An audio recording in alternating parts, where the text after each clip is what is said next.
Marc Laidlaw, author of the famous Half-Life games, published what is called by many outlets a script for Half-Life 3, a script for the never-released Half-Life 2 Episode 3.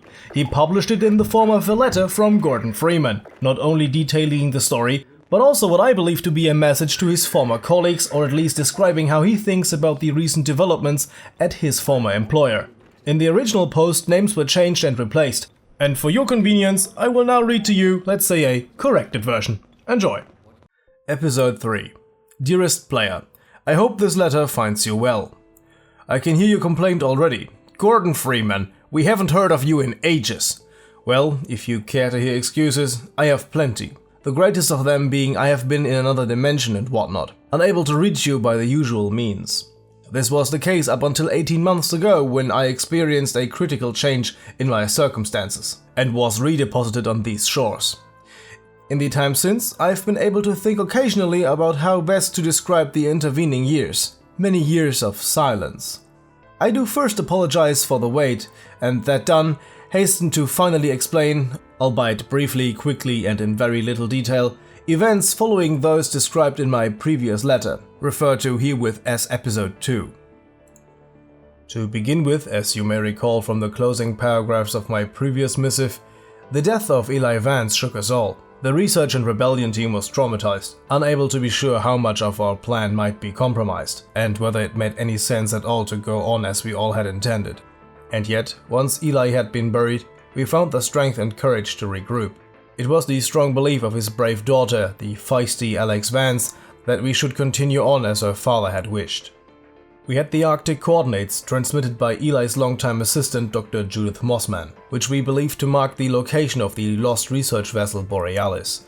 Eli had felt strongly that the Borealis should be destroyed rather than allow it to fall into the hands of the Combine. Others on our team disagreed, believing that the Borealis might hold the secret to the revolution's success. Either way, the arguments were moot until we found the vessel. Therefore, immediately after the service for Dr. Vance, Alex and I boarded a helicopter and set off for the Arctic. A much larger support team, mainly militia, was to follow by separate transport. It is still unclear to me exactly what brought down our little aircraft. The following hours spent traversing the frigid waste in a blizzard are also a jumbled blur, ill-remembered and poorly defined. The next thing I clearly recall is our approach to the coordinates Dr. Mossman has provided, and where we expected to find the Borealis. What we found instead was a complex fortified installation showing all the hallmarks of sinister Combine technology. It surrounded a large open field of ice, of the Hypnos, and I think it should say Borealis at this point. Itself there was no sign, or not at first. But as we stealthily infiltrated the Combine installation, we noticed a recurrent, strangely coherent auroral effect, as of a vast hologram fading in and out of our view. The bizarre phenomenon initially seemed an effect caused by the immense Combine lensing system. Alex and I soon realized that what we were actually seeing was the research vessel Borealis itself, phasing in and out of existence at the focus of the Combine devices. The aliens had erected a compound to study and seize the ship whenever it materialized. What Dr. Mossburn had provided were not coordinates where the sub was located, but instead where it was predicted to arrive. The vessel was oscillating in and out of our reality. Its pulses were gradually steadying, but there was no guarantee it would settle into place for long or at all. We determined that we must put ourselves into position to board it at the instant it completely became physical. At this point we were briefly detained, not captured by the Combine as we feared at first, but by the minions of our foreign nemesis, the conniving and duplicitous Wallace Breen. Dr. Breen was not as we had last seen him, which is to say, he was not dead. At some point the Combine had saved out an earlier version of his consciousness, and upon his physical demise they had imprinted the backup personality into a biological blank resembling an enormous slug. The Breen grub, despite occupying a position of relative power in the Combine hierarchy, seemed nervous and frightened of me in particular. Wallace did not know how his previous incarnation, the original Dr. Breen, had died. He only knew that I was responsible. Therefore the slug treated us with caution. Still, he soon confessed, never able to keep quiet for long, that he was himself a prisoner of the Combine. He took no pleasure in his current grotesque existence and pleaded with us to end his life.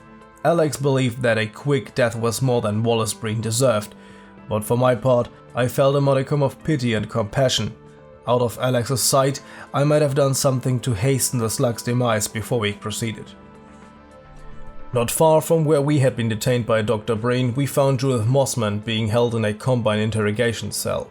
Things were tense between Judith and Alex, as might be imagined. Alex blamed Judith for her father's death, news of which Judith was devastated to hear for the first time. Judith tried to convince Alex that she had been a double agent serving for the Resistance all along, doing only what Eli had asked of her, even though she knew it meant she risked being seen by her peers, by all of us, as a traitor. I was convinced, Alex less so, but for a pragmatic point of view, we depended on Dr. Mossman, for along with the Borealis coordinates, she possessed resonance keys which would be necessary to bring the vessel fully into our plane of existence. We skirmished with Combine soldiers protecting a Combine research post.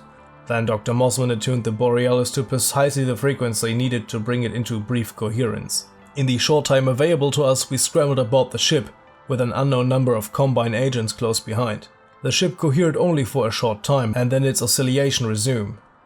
It was too late for our own military support, which arrived and joined Combine forces in battle just as we rebounded between universes, once again unmoored. What happened next is even harder to explain. Alex Vance, Dr. Mossman and myself thought control of the ship, its power source, its control room, its navigation center. The ship's history proved non-linear.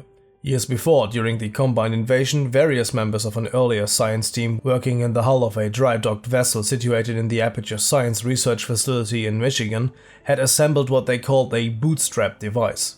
If it worked as intended, it would emit a field large enough to surround the ship. This field would then itself travel instantaneously to any chosen destination without having to cover the intervening space. There was no need for entry or exit portals or any other device. It was entirely self-contained. Unfortunately, the device had never been tested. As the Combine pushed Earth into the 7-hour war, the aliens seized control of our most important research facilities. The staff of the Borealis, with no other wish to keep this ship out of Combine hands, acted in desperation. They switched on the field and flung the Borealis towards the most distant destination they could target, Arctica. What they did not realize was that the bootstrap device traveled in time as well as space. Nor was it limited to one time or one location. The Borealis and the moment of its activation were stretched across space and time between the nearly forgotten Lake Huron and the 7-hour war and the present-day Arctica. It was pulled taut as an elastic band, vibrating, except where at certain points along its length one could find still spots, like harmonic spots along a vibrating guitar string. One of these harmonics was where we boarded, but the string went back and forth, both in time and space, and we were soon pulled in every direction ourselves. Time grew confused. Looking from the bridge, we could see dry docks of Aperture Science at the moment of teleportation, just as the Combine forces closed in from land, sea and air. At the same time, we could see Arctic wastelands where our friends were fighting to make their way to the Protein Borealis. And in addition, glimpses of other worlds, somewhere in the future perhaps, or even in the past. Alex grew convinced that we were seeing one of the Combine's central staging areas for invading other worlds, such as our own. We meanwhile fought a running battle throughout the ship, pursued by Combine forces. We struggled to understand our situation and to agree on our course of action. Could we alter the course of the Borealis?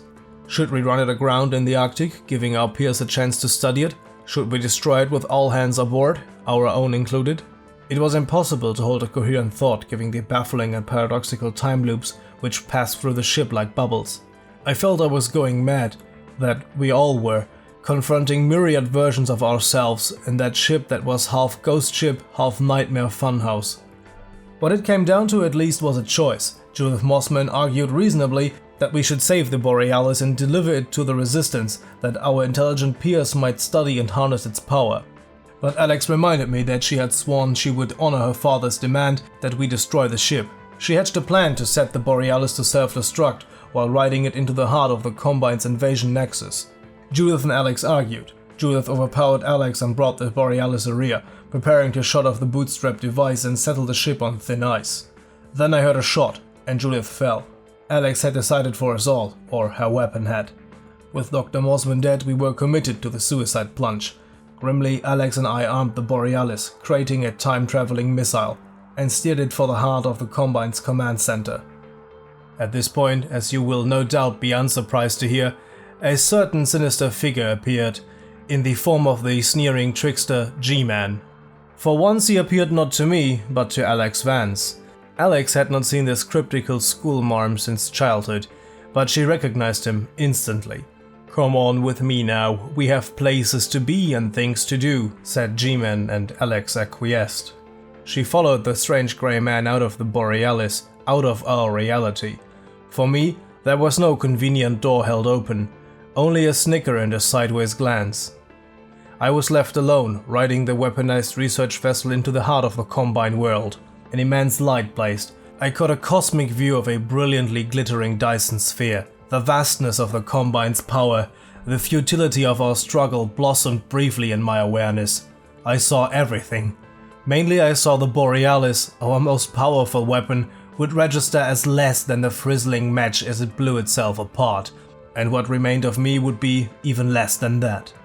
Just then, as you surely have already foreseen, the Vortigons parted their own checkered curtains of reality, reached in as they have on prior occasions, plucked me out and set me aside.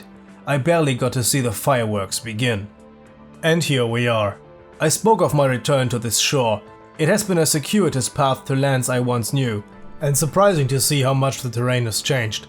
Enough time has passed that few remember me or what I was saying when I last spoke, or what precisely we hoped to accomplish. At this point, the resistance will have failed or succeeded no thanks to me. Old friends have been silenced or fallen by the wayside. I no longer recognize most of the members of the research team, though I believe the spirit of the rebellion still persists. I expect you to know better than I the appropriate course of action, and I leave you to it. Expect no further correspondence from me regarding these matters. This is my final episode. Yours in infinite finality, Gordon Freeman, PhD. I hope you found this to be interesting. I certainly found it to be very interesting, since information, especially new information about Half-Life, is very rare. So I am looking forward to hearing your interpretations of what you just heard. A link to the original script is of course in the description down below. See you guys next time. Till then, maybe have a look at the cancelled Half-Life and Team Fortress crossover, Half-Life Hostile Takeover. Have a nice day, and as always, goodbye and guten Tag.